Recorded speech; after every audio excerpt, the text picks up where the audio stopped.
Welcome to the Roulette. Yeah! Where over a year ago, I chose the theme as fuzzy logic for November because I knew we were going to vote.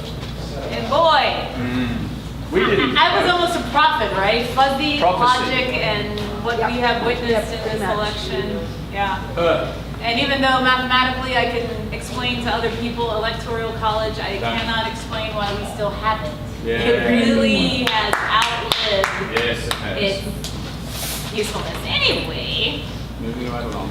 exactly, moving right along. And I know I have people, because I invited them to give their venting of the election, but I'll stop right now because we actually have some rouletters lined up. They wrote their pieces before election results were in, and I'm really excited to bring that to you. So coming up first, this rouletter embraces her weaknesses for strength. Please give a warm welcome to Hope Ruiz.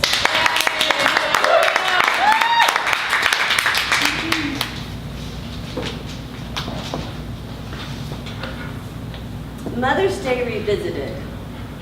I'm no longer content with the idea of motherhood as martyrdom.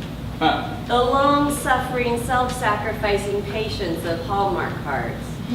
How did the image of a powerful earth goddess slowly become drained of her agency, to fade into secretly nursing our children in hidden corners and willingly accepting solitary confinement in our own home?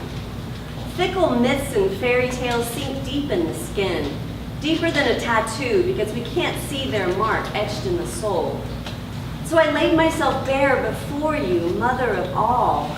This can't be what you intended. For women for generations to be subtly converted, cowed, and limited by the mark of motherhood, then wear it like a badge of honor? I want to experience motherhood as a celebration of life, of freedom, artwork of the deepest sort. Creation set free in the world to dance its own dance, and in turn surprise the very artist by its moves. Why should we stop living to give life? It makes no sense. No, I want to explode like fireworks in the sky. I want to shower my love down upon my children while expressing color and vivacity, not docility and confinement. I want to break the skyline so they know that they can soar even higher. That it's okay to wander the earth unconfined, to blaze their own path. And there in the wilderness, I will meet them. There in the storm and bent branch and whispering wind, I will surround them with knowing wings. I trust the owl of my dreams to guide me so I can in turn guide them.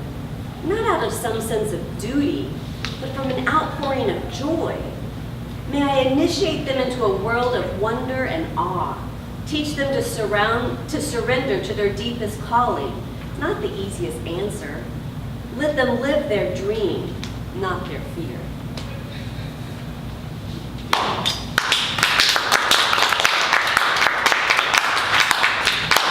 More.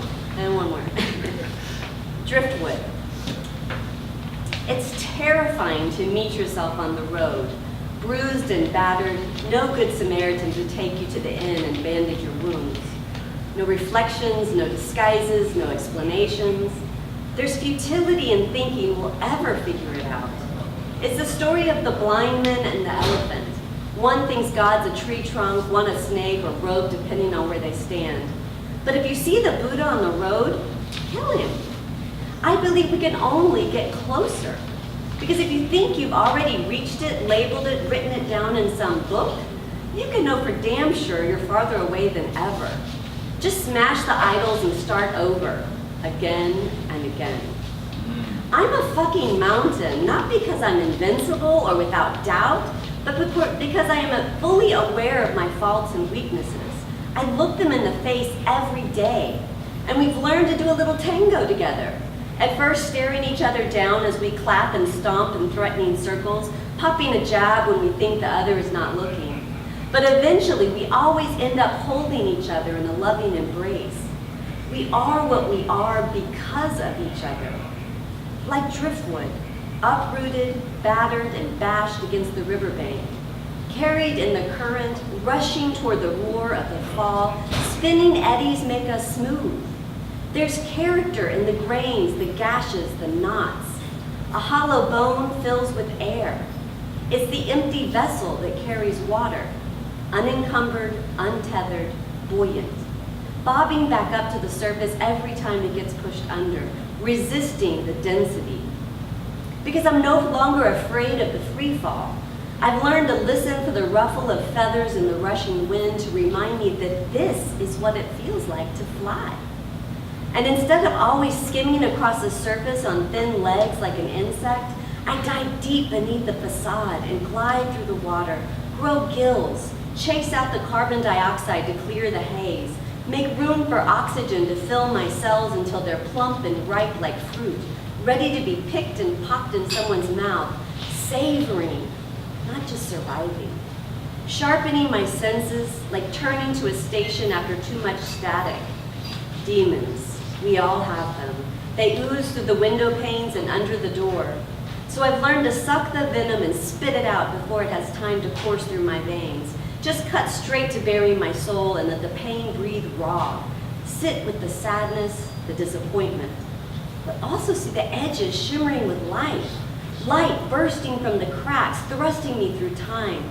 I keep God laughing by telling her my plans. So thank you for cracking the shell, exposing the illusion of strength hovering in the fortress. You wrench my heart open, tilling the soil until it is fertile enough to bring new life into this world. Open me back up to the universe. Each time I break, I'm a little more free. Burning muscles mean change. You have to break the tissue down before you build it back up, like compost, or the way heat brings out flavor in the oven. So I place my trembling hands back on the potter's wheel, hold my hands strong, let my long fingers curve around the clay, wet and supple.